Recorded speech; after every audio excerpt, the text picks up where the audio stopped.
नमस्कार महिला भगिनींनो, तुमच्यासाठी आनंदाची अपडेट। तुम्ही जर अद्याप माझी बहीण लाडकी योजनेचा फॉर्म भरला नसाल तर नवीन फॉर्म कसा भरावा तसेच अर्ज भरण्यासाठी मुदतवाढ करण्यात आलेली आहे।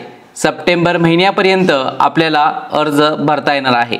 अर्ज कसा करायचा, अर्ज काळजीपूर्वक भरायचा आहे तर कसा भरायचा हे शेवटपर्यंत राहा, म्हणजे तुमचा अर्ज भरून झाल्यानंतर तो अप्रूव्हल सुद्धा भेटून जाईल। चला तर आजच्या व्हिडिओला सुरू करूया। सुरू करण्यापूर्वी एक विनंती आहे, चॅनलवरती नवीन असाल तर आत्ता सबस्क्राइब करायचं आहे। पहा, डिस्क्रिप्शनमध्ये लिंक भेटून जाईल ladkibahin.maharashtra.gov.in। डिस्क्रिप्शनमध्ये लिंक आहे, तिथे क्लिक करून तुम्ही या पेजवरती येऊन जाल। या पेजवरती आल्यानंतर पहा 1 कोटीपेक्षा जास्त पोर्टलवरती अर्ज प्राप्त झालेले आहेत। आता सप्टेंबर महिन्यात अर्ज कसा भरायचा हे तुम्हाला सांगणार आहेत। पोर्टलवरती मंजूर अर्जांची संख्या 84 लाखांच्या वर गेलेली आहे। तर पहा, अर्ज करण्यासाठी सर्वात प्रथम आपल्याला इथे पाहू शकता आवश्यक कागदपत्र कोणती आहेत ती जाणून घ्या। यावरती क्लिक करा। यामध्ये पहा आधार कार्ड। आता आधार कार्ड दोन्ही बाजू तुम्हाला लागणार। अधिवास प्रमाणपत्र, यामध्ये तुम्हाला पहा 15 वर्षापूर्वीचे रेशन कार्ड किंवा 15 वर्षापूर्वीचे मतदान ओळखपत्र किंवा जन्म प्रमाणपत्र किंवा शाळा सोडल्याचा दाखला, यापैकी एक ही 2 झाली। 3 पहा, महिलेचा जन्म जर परराज्यातील झाला असेल तर पतीचे जन्माचा पुरावा द्यावा लागेल, यापैकी एक। त्यानंतर पहा इन्कम सर्टिफिकेट, पिवळे किंवा केशरी रेशन कार्ड असेल तर ते अपलोड करा किंवा पहा 2.5 लाखापर्यंत तहसीलदार यांचं इन्कम सर्टिफिकेट अपलोड करू शकता। नवविवाहित वधूच्या बाबतीत काय असणार आहे, रेशन कार्डावर तिच्या नावाची नोंद नसल्यास विवाह प्रमाणपत्र असलेल्या अशा नवविवाहितेच्या पतीचे रेशन कार्ड हे उत्पन्नाचा दाखला म्हणून ग्राह्य राहील। त्यानंतर बँक खाते तपशील, आता बँक अकाउंट सुद्धा अपलोड करावं लागतं आणि ते आधारशी लिंक असलेलंच अपलोड करा। लाभार्थी महिलेचे हमीपत्र व फोटो अशा पद्धतीने कागदपत्र लागणार आहेत। त्यानंतर पहा आता अर्ज कसा करायचा, काळजीपूर्वक पहा। अर्जदार लॉग इन या ऑप्शनवरती क्लिक करायचं आहे। यावरती क्लिक केल्यानंतर तुम्हाला इथे लॉग इन असेल तर लॉग इन करू शकता। आता नवीनच आहात तर नवीन खाते तयार करावं लागेल। यासाठी खाते नाही, खाते तयार करा या पर्यायावरती क्लिक करा। इथे पहा आधार प्रमाणे तुमचं नाव इंग्लिशमध्ये टाईप करणं गरजेचं आहे। त्यानंतर पहा तुमचा मोबाईल क्रमांक इथे एंटर करा। पासवर्ड तुमचा नाव @ वगैरे वगैरे तुम्ही पासवर्ड क्रिएट करा। पुन्हा एकदा तो पासवर्ड इथे एंटर करा। त्यानंतर इथून तुमचा जिल्हा, तालुका, तुमचं विलेज, त्यानंतर पहा महानगरपालिका सिलेक्ट करते वेळी जर महानगरपालिका नगरपालिका असेल तर सिलेक्ट करा, नसेल तर लागू नाही यावरती क्लिक करा। ऑथरायझेशन पर्सन मधून तुम्हाला पहा सामान्य महिला निवडावा लागेल किंवा तुम्ही ग्रामसेवक, अंगणवाडी सेविका, सेतू जे काही आहात ते सिलेक्ट करावं लागेल। आता सामान्य महिला असाल तर पहिला पर्याय सिलेक्ट करा।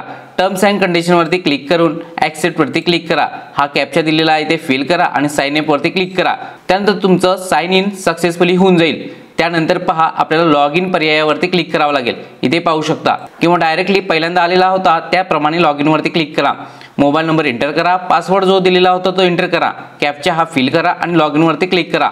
लॉग इन सक्सेस होऊन जाईल। यानंतर आपल्याला अर्ज करायचा आहे। अर्ज करण्यासाठी 2 नंबरचा ऑप्शन मुख्यमंत्री माझी लाडकी बहीण योजनेचा अर्ज या पर्यायावरती क्लिक करा। यानंतर इथे आधार नंबर एंटर करा, हा कॅप्चा देण्यात आलेला आहे तो फिल करा आणि व्हॅलिडेट आधार वरती क्लिक करा। यानंतर तुमचा फॉर्म ओपन होईल। यामध्ये काळजीपूर्वक आता फॉर्म भरायचा आहे। महिलेचं आधार कार्ड प्रमाणे संपूर्ण नाव इथे इंग्लिशमध्ये टाईप करायचं आहे। आधार कार्डवर आहे त्याप्रमाणे वडिलांचे नाव इथे लिहायचं आहे या कॉलममध्ये। जर लग्न झालं असेल तर पतीचे नाव इथे लिहायचं आहे, लग्न झालं नसेल तर वडिलांचे नाव। महिलेचे लग्नापूर्वीचे नाव या कॉलममध्ये आपल्याला समावेश करायचं आहे। इंग्लिशमध्येच पूर्ण फॉर्म भरायचा आहे। वैवाहिक स्थिती, मॅरिड आहात, अनमॅरिड आहात, अविवाहित आहात ते सिलेक्ट करायचं आहे। जन्मतारीख तुमच्या आधारप्रमाणे नोंद करा, कारण आधारचा डाटा हा महत्त्वाचा आहे। आपण महाराष्ट्रात जन्माला आला आहात काय असल्यास होयवरती क्लिक करा आणि त्यानंतर आपल्याला पुढील माहिती भरायची आहे। महाराष्ट्रात जन्म झाला नसेल, परराज्यात झाला असेल तर नाही वरती क्लिक करून कोणत्या राज्यात जन्म झाला आहे तो इथे नमूद करावा लागेल आणि पतीची कागदपत्र अपलोड करावे लागतील। तर होय वरती क्लिक करा जर महाराष्ट्रात जन्म झाला असेल तर। अर्जदाराचा संपूर्ण पत्ता हा आधार कार्डप्रमाणे तुम्ही नमूद करा, पिनकोड नमूद करा। त्यानंतर इथून जिल्हा सिलेक्ट करा, तालुका सिलेक्ट करा, तुमचं गाव सिलेक्ट करा। महानगरपालिका लागू नाही, जर महानगरपालिका नगरपालिकामध्ये येत असाल तर तुम्ही सिलेक्ट करा, अन्यथा लागू नाही या पर्यायावरती क्लिक करायचं आहे। मतदारसंघ तुमचा जो कोणता येतो तो सिलेक्ट करावा लागेल। पाहू शकता महानगरपालिका नगरपालिका इथे तुम्हाला लागू नाही पर्याय शेवटी आहे तो क्लिक करायचा आहे। जर नसेल तर मतदारसंघ इथून तुमचा कोणता आहे तो तुम्हाला इथे सिलेक्ट करून घ्यायचा आहे। त्यानंतर तुमचा मोबाईल क्रमांक इथे प्रविष्ट करायचा आहे। पहा अचूक मोबाईल क्रमांक प्रविष्ट करा, कारण यावरती तुम्हाला मेसेज येणार आहे अप्रूव्हलचा किंवा रिजेक्ट झाला तर रिजेक्टचा। त्यानंतर शासनाच्या इतर विभागामार्फत राबविण्यात येणाऱ्या आर्थिक योजनेचा लाभ घेत आहात का? जर घेत असाल तर तुम्हाला लाभ भेटणार नाही। 1500च्या वर असेल अनुदान तर तुम्हाला लाभ भेटणार नाही। तर पहा लाभ घेत नसाल तर नाही वरती क्लिक करा। अर्जदाराचा बँक खाते असलेला बँकेचा तपशील हा पर्याय खूप महत्त्वाचा आहे, कारण बँक अकाउंट नंबर तुम्ही देताय वेगळीच आणि पैसे जमा होतात वेगळ्याच खात्यावरती। याचं कारण म्हणजे तुमच्या आधार कार्डशी कोणती बँक लिंक आहे त्यावरतीच तुमचे पैसे जमा होतात। त्यामुळे सुरुवातीला तुम्ही तुमच्या आधार कार्डला कोणती बँक लिंक आहे ते शोधा आणि त्यानंतर ती बँक अकाउंट इथे नमूद करा। आता बँक अकाउंट आधार कार्डशी कोणती आहे ते कसं चेक करायचं डिस्क्रिप्शन मध्ये व्हिडिओ देतोय, तो पाहून त्याप्रमाणे ती बँक इथे नमूद करायची आहे। आता पहा बँकेचं पूर्ण नाव, बँक खातेदाराचे नाव म्हणजे तुमचे संपूर्ण नाव, बँक खाते क्रमांक नमूद करा। पुन्हा एकदा तो समावेश करायचा आहे अचूकरित्या। IFSC कोड इथे नमूद करा। त्यानंतर पहा आपले बँक खाते आधारशी जोडले आहे काय? जर आपले बँक खाते जोडले नसेल तर आधारशी जोडून घ्या, हे तुम्हाला टिप देण्यात आलेली आहे।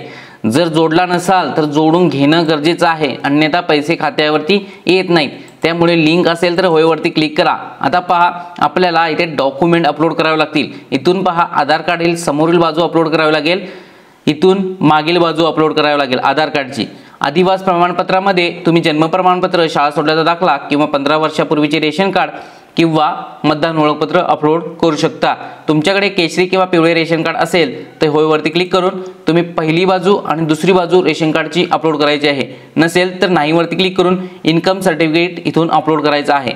त्यानंतर पहा अर्जदाराचे हमीपत्र, तुम्ही अर्जदाराचे हमीपत्र जर तुमच्याकडे नसेल तर इथे डाउनलोड पर्याय आहे, पाहू शकता। या डाउनलोड पर्यायावरती क्लिक करून तुम्ही हमीपत्र डाउनलोड करायचं आहे। पाहू शकता अशा पद्धतीचे हमीपत्र असतं। यावरती बरोबर अशी टिक मार्क करायची आहे प्रत्येक पर्यायावरती आणि इथे साइन करायचे आहे आणि हे हमीपत्र इथे अपलोड करायचे आहे। त्यानंतर पहा इथून आपल्याला बँक पासबुक अपलोड करायचा आहे। त्यानंतर अर्जदाराचा फोटो, दोन पर्याय आहेत, एक तर गॅलरी मधून नाहीतर इथे कॅमेरा ऑप्शन आहे, इथून अपलोड करू शकता। यानंतर डिक्लेरेशनला क्लिक करा आणि सबमिट वरती क्लिक करायचं आहे। सेव्ह ॲज ड्राफ्ट वरती क्लिक करू नका, या फॉर्म पूर्ण पाहायचा आहे अचूक आहे का, त्यानंतर सबमिट वरती क्लिक करा। फोटो अपलोड झाल्यानंतर फाईल अपलोडेड सक्सेसफुलीचा मेसेज तुम्हाला येतोय। तर प्रत्येक फोटो अपलोड करा आणि इथे व्ह्यू फाईल नावाचा ऑप्शन आहे, यावरती क्लिक करायचं आहे। पाहू शकता व्ह्यू फाईल केल्यानंतर तुमचं इथे आधार कार्डची बाजू दिसून येईल। आता ही तुमचीच आहे का ते चेक करा, अन्यथा दुसऱ्या कोणाची आली असेल तर पुन्हा इथे अपलोड करायचं आहे। सर्व फाईल अपलोड झाल्यानंतर हमीपत्राचा अस्वीकरण स्वीकारा या पर्यायावरती क्लिक करा। अर्जदाराचे हमीपत्र इथे आता स्वीकारायचं आहे। यानंतर सबमिट पर्याय आहे त्यावरती क्लिक करा।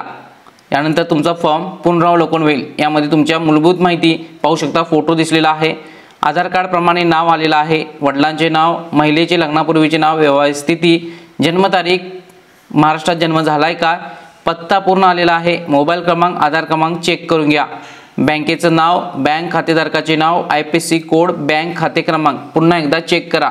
यानंतर जी कागदपत्र अपलोड केलेला आहात ती व्ह्यू करून पहा। पूर्णच्या पूर्ण पाहिल्यानंतर इथे कॅप्चा आहे तो फिल करा। त्यानंतर पहा जर तुम्हाला यामध्ये बदल करायचा असेल तर एडिट पर्यायावरती क्लिक करून एडिट करून घेऊ शकता, अन्यथा सबमिट फायनल करायचा आहे, सबमिट वरती क्लिक करा। सबमिट झाल्यानंतर तुम्हाला इथे ॲप्लिकेशन सबमिटेड सक्सेसफुलीचा मेसेज येऊन जाईल, ॲप्लिकेशन नंबर, नाव येऊन जाईल, हा मेसेज येणं गरजेचं आहे। यानंतर क्लोज करा। आता पहा आपण अर्ज केलेला आहात, हा फॉर्म अप्रूव्हलसाठी जाणार आहे, तिथे अधिकारी लोक तपासणार आहेत, त्यानंतर प्रिव्हियसली अप्रूव्हल देतील, त्यानंतर डिस्ट्रिक्ट लेवलला अप्रूव्हल देतील।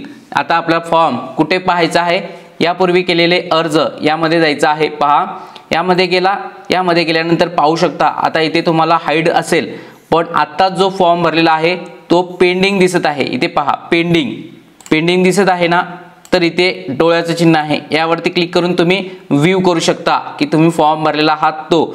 आता तुमचा फॉर्म अप्रूव्हल झालाय की नाही ते कसं पाहायचं, तर पहा इथे अप्रूव्हल येणं गरजेचं आहे ग्रीन मध्ये। अप्रूव्हल आल्यानंतर तुमचा फॉर्म हे अप्रूव्हड झाल्यानंतर तुमच्या खात्यावरती हे पैसे येणार आहेत।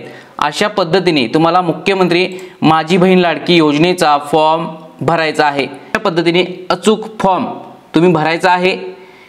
तुमच्या आधारशी कोणती बँक लिंक आहे तो व्हिडिओ पहा। त्या पद्धतीनेच तुम्ही ती बँक या माझी बहीण लाडकी योजनेमध्ये समाविष्ट करा। तुमच्या अडचणी कमेंट करा। पुन्हा भेटूया नेक्स्ट महत्त्वपूर्ण व्हिडिओ घेऊन। जय हिंद, जय महाराष्ट्र।